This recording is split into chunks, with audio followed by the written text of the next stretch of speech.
राम राम शेतकरी मित्रांनो, पाहूयात पिंपळगाव बसवंत चेन्नई बेंगलोर हैदराबाद येथील आजचे म्हणजे दिनांक 2 मार्च 2026चे कांदा बाजार भाव.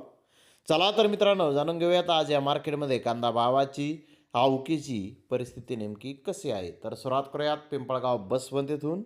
पिंपळगाव बसवंत येथे 912 वाहनांमधून आज कांद्याची आवक आली होती. 600 रुपयापासून 1448 रुपये क्विंटलपर्यंत पिंपळगाव बसवंत येथे आज कांदे विकले. सरासरी कांदा 870 रुपये क्विंटलपर्यंत विकला. तर गोल्टी 300 रुपयापासून 700 रुपये क्विंटलपर्यंत विकली. सरासरी 450 रुपये क्विंटलपर्यंत पिंपळगाव बसवंत येथे आज गोल्टीचे बाजारभाव निघालेले आहेत. तर इकडे बेंगलोर येथे 52,754 गोण्यांची आवक ही आली होती. टॉप क्वालिटीच्या कांद्याचा एक अर्धा लॉट 1,600 रुपये क्विंटलपर्यंत विकला.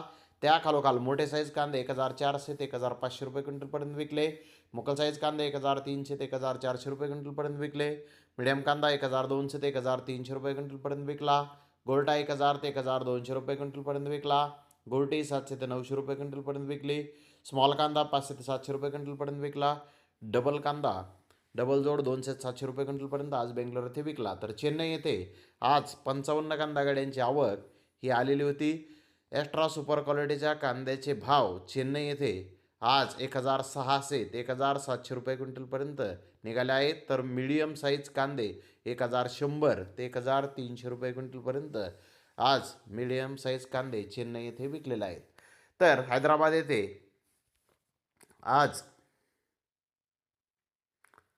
गरवा सुपर कांदा 1,800 ते 2,000 रुपये क्विंटलपर्यंत विकला. डबल पत्ती माल 1,300 ते 1,500 रुपये क्विंटलपर्यंत विकला. तर लाल कांदा 1,200 ते 1,300 रुपये क्विंटलपर्यंत विकला. मुक्कल साईज कांदा 1,000 ते 1,100 रुपये क्विंटलपर्यंत विकला. मिडियम सुपर कांदा 800 ते 1,000 रुपये क्विंटलपर्यंत विकला. गोल्टा 700 ते 800 रुपये क्विंटलपर्यंत विकला. गोल्टी 500 ते 600 रुपये क्विंटलपर्यंत आज हैदराबाद येथे विकलेली आहे. तर धन्यवाद मित्रांनो, आपण माझा व्हिडिओ शेवटपर्यंत पाहिल्याबद्दल. व्हिडिओ आवडल्यास लाईक करा, शेअर करा.